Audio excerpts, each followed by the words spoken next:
up on CTV News tonight, we look at the iconic Littleton time ball and hold-ups at the Christchurch airport. Welcome to CTV News, I'm Rob Cope-Williams. Another unwelcome wake-up call.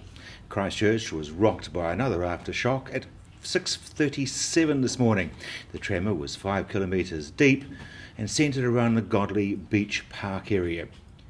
There were 3 other aftershocks overnight, with the largest a magnitude 3.5 at 3:41 this morning.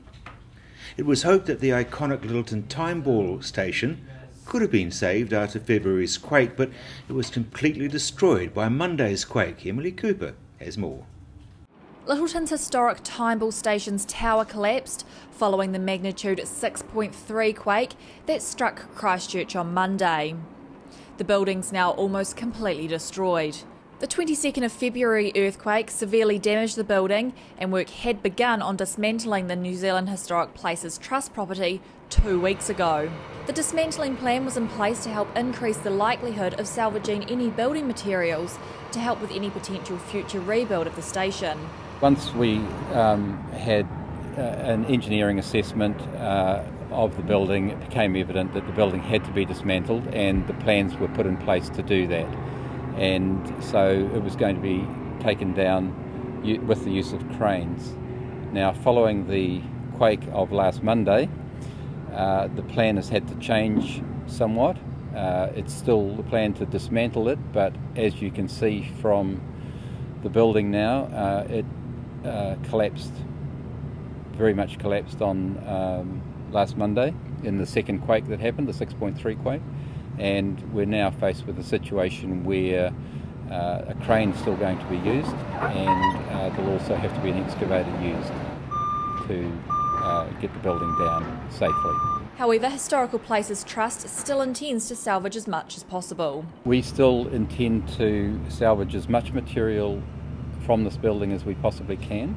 That has been made a little bit more difficult by the situation that we now face, but nevertheless we will try and salvage as much material as we can.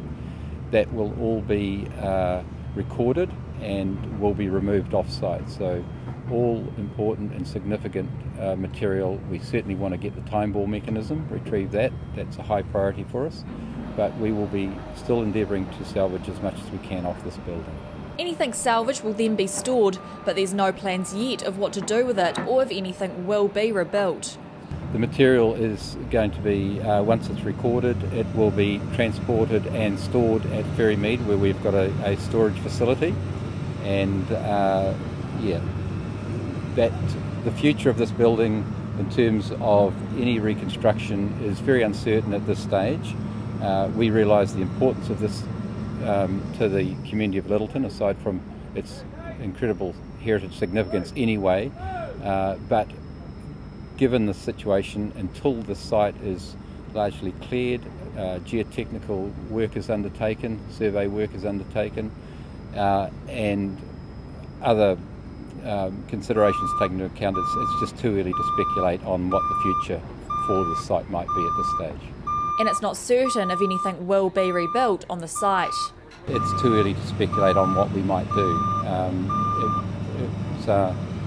I know that the community, I would think, would like to see something rebuilt here, but until we've assessed the site fully, once the building has been taken down, those decisions need to be made later on rather than now.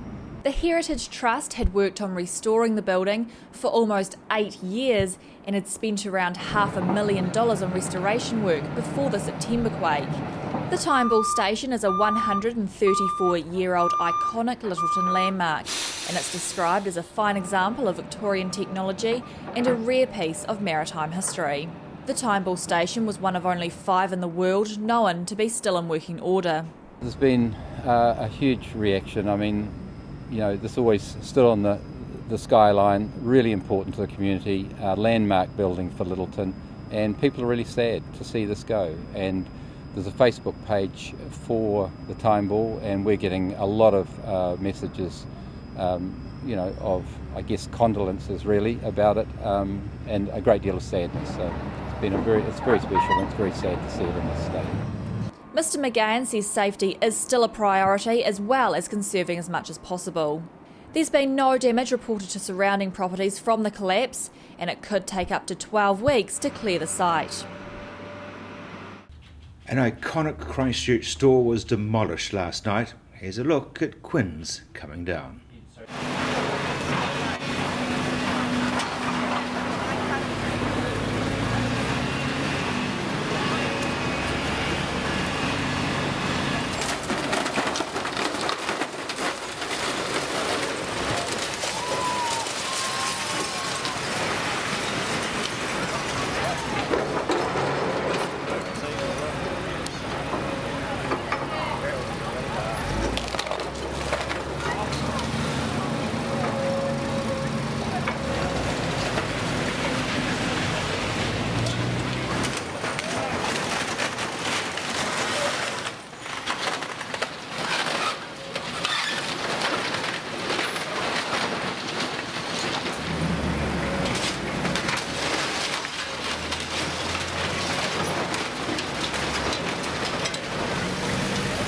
Coming up after the break, flight hold-ups due to volcanic ash.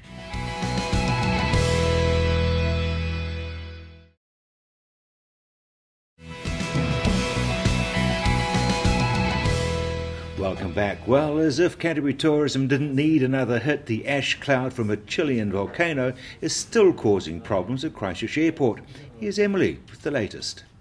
As we reported yesterday, there's been frustrations as flights have been delayed due to ash from a Chilean volcano spreading into New Zealand airspace. Passengers were left stranded across the country yesterday morning after Air New Zealand cancelled some flights in and out of Christchurch, Dunedin and Invercargill because of the volcanic ash. Flights resumed out of Christchurch yesterday afternoon, and Air New Zealand flights to Queenstown resumed this afternoon. Qantas and Jetstar were flying to and from Queenstown, Auckland and Wellington, but their Christchurch flights remained suspended. Disruption of New Zealand flights could continue for months if the ash continues to be in New Zealand airspace. And we'll be bringing you all the latest updates. Kineta Knight spoke to Roger Sutton on City Life to see how he's getting on with his new job. I had a week off before this week between jobs, and I sort of sat down and tried to plan out what was going to happen to me in that first few days and that first week. And I was in the office for only about 6 hours. I got there early and I was out of there by 1 o'clock, and I haven't been back in there since, really. So it has been frustrating, but it's been a lot more frustrating for a lot of other people out there. You know, a lot of people's lives have become more difficult again, and it makes me much more determined to get this recovery going as quickly as we can. Now, no state of emergency was declared. What does this mean? It meant that all the emergency services, all the different organisations were able to cope with the resources they had without a state of emergency being declared. I think the police and the fire in particular said they were coping with the resources they had. I think the city felt they were able to bring in extra resources from outside to get the water and the sewage going without calling on, those emergency powers. And the SERA legislation, the legislation I operate under, also does give me powers necessary to close off streets and so on if necessary. So it was, and I think there was also a feeling that we could declare a state of emergency again. It's just another headline saying life is falling apart, and let's try and keep people as calm as we can. Okay, so the Prime Minister has said that thousands of homes will go. What do you have to say about this? Well, we're still working through exactly which areas, and we're trying to put together a package for everybody. Our concern is that unless we've got a really complete package together, unless we really understand the detail, we don't want to be making any announcements. And if I said to your uncle or your aunt that, gee, it looks like you're going, and they start saying, oh, well, great, I'm going to start, buying that property to live near you or whatever. And then a month later we come and say, well, actually, we now finished the engineering work, or 2 weeks later, and actually you're not going. That would be very, very difficult. So we want to give the information to people in as complete a way as possible. And we also want to have worked out financially where people are as well. We're working with the insurers, with the EQC, and with these big international reinsurance companies who operate from the other side of the world. And that's difficult. But I've got to say, all the players, the insurance companies, the reinsurers, these big guys are being really constructive. They know people's lives are hanging in the balance, and we're working very well with them. It's just there's a lot of parties to deal with. There's something like 50 or 100 reinsurers internationally we have to try and work with, and that takes time. But also, we're still doing the engineering. Tonkin and Taylor, the engineers, have had they've had like 250 field engineers out there doing this work, and they've still got a lot of people out there doing measurements. There have been helicopters and aeroplanes flying over the city over the last few days doing measurements. So we're trying to bring it all back together again, but that doesn't help people out there who want answers, who are standing looking out their front windows in the morning, seeing water and silt outside their front door. Okay. Are you happy with how EQC is going with their progress? I haven't caught up in any detail. I think some people give them quite a hard time over transactions being slow or whatever, but they're dealing with a massive number of claims here. There's a huge amount of work going on out there.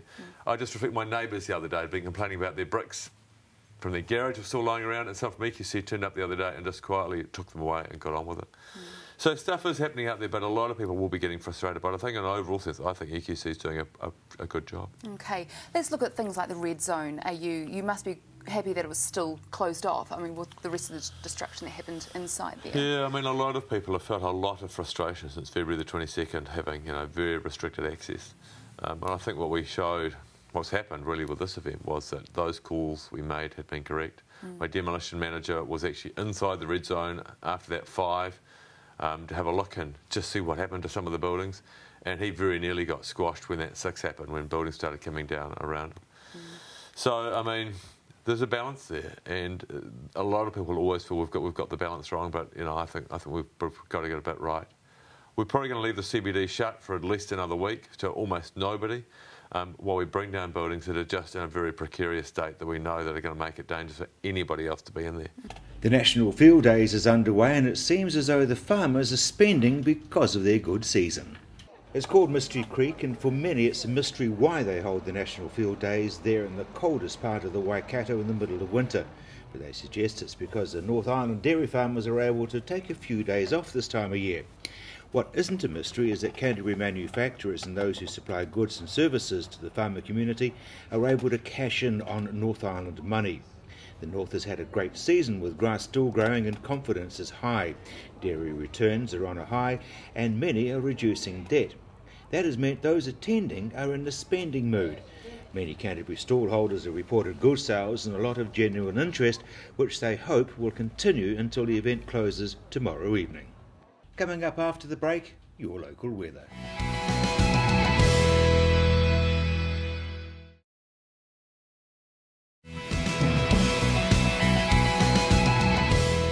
Weekly update from Warren Head. From headlines, we check out the latest in the business world, including the importance of currency. Stock market? Currency's gone a bit quiet, Rob. In fact, in the last day, it's come back to 80 cents after setting that record in the last 2 weeks. The reason for this is the commodity prices have all started to flatten off, and we're seen as a commodity stock, so the currency is weakening off a little bit. The exporters will be pleased about that. Hasn't really gone far enough to make much of a difference with them, however. So we would expect, the currency just to struggle a little bit from here. Stock market? The stock market is pretty interesting right now. There's been some really big national events. The Sky City Group came through as a preferred tenderer for the new National Convention Centre in Auckland, asked for some new gaming expansion rights at the same time, and that, of course, is designed to encourage tourists to go their way. So we'll see what happens there, but it's pretty exciting stuff. GPG held its first annual meeting in the country, and about 700 people went along. One big reason, Sir Ronald Briley was there, making a rare appearance in New Zealand, flew in for the meeting.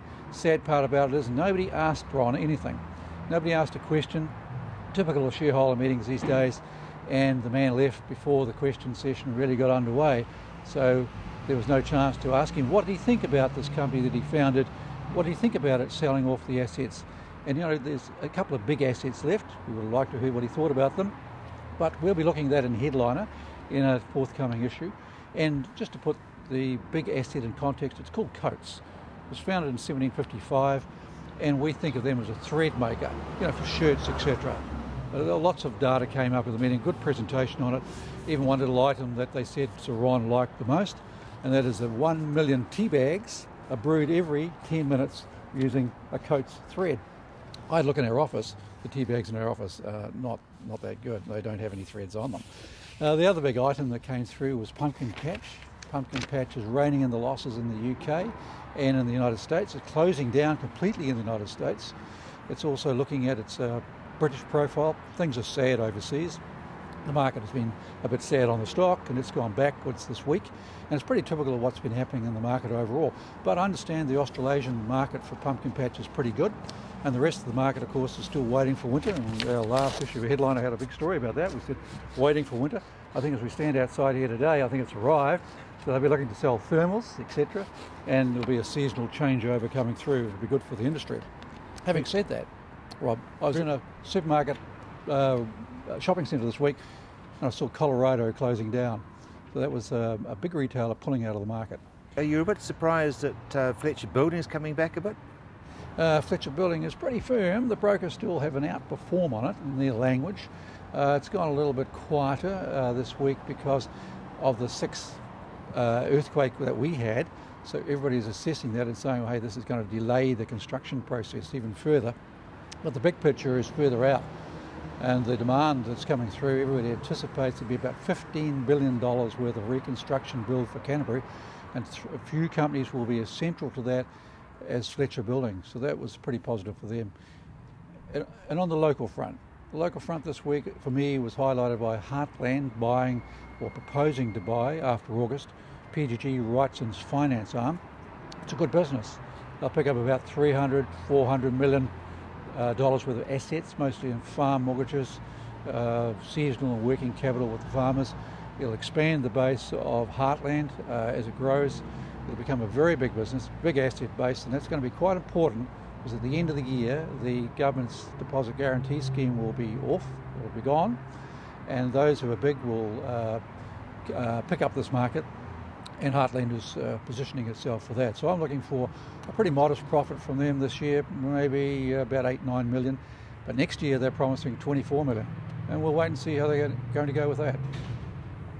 Christchurch is being compared to a war zone, which obviously means huge stress for all the inhabitants. We're being compared to a war zone. Well, that's right. It's fair enough to say, Rob, and the Hun bombed the hell out of me last Monday, as you can see. I know, I can see why people are making that comparison. It's like it doesn't stop. It comes wave after wave after wave. And that's interesting because we are now heading with stress responses, I'm noting in people. They've gone past that sort of acute response with the first quake, which is rush around, try and fix everything. We were in a state of chronic stress, just starting to recover when we had, well, not so much the Boxing Day, but the 22nd quake. And that one devastated the community because there was also that huge loss of life as well as what was seen as irrevocable destruction to our city. And our city, of course, is the clan. It's our tribe. And so our sense of identity gets challenged with that. But it's a bit like when, you know, they say something goes dog, you know, some of the cockies will know, the old-fashioned ones used to belt the hell out of the dog thinking that'll get performance. There's a point at which you just stop and you just go into a shock response, and no matter what comes at you, you do nothing. And we're a bit like that now. I think particularly, again, I know I'm always pushing for the eastern suburbs people, but I just feel that they have, their life is just dreadful.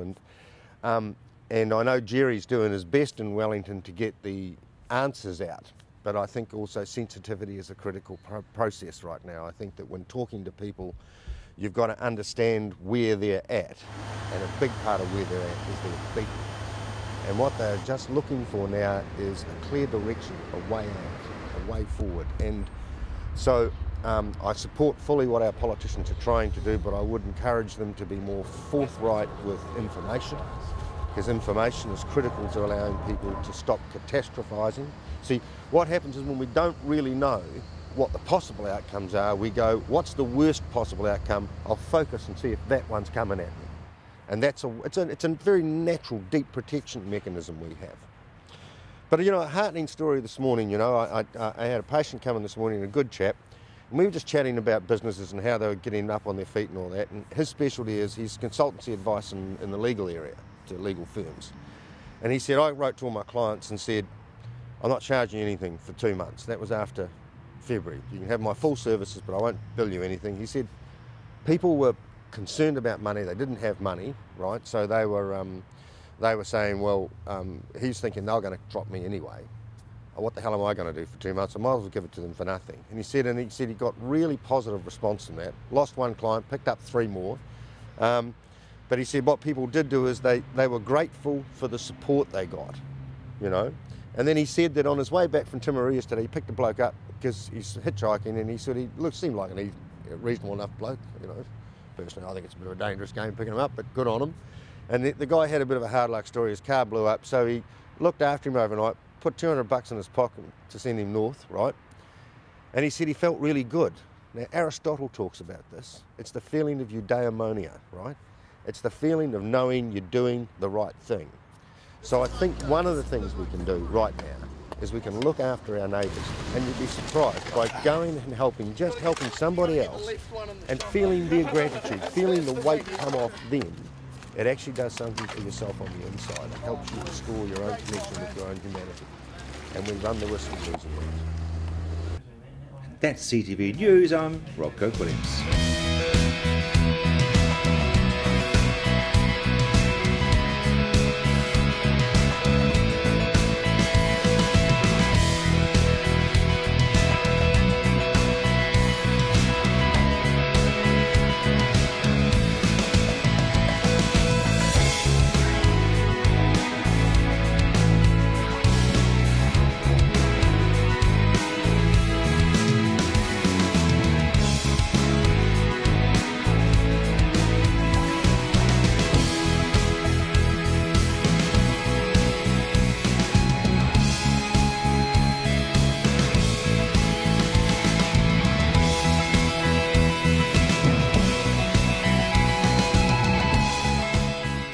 Supporting local content so you can see more of New Zealand on air.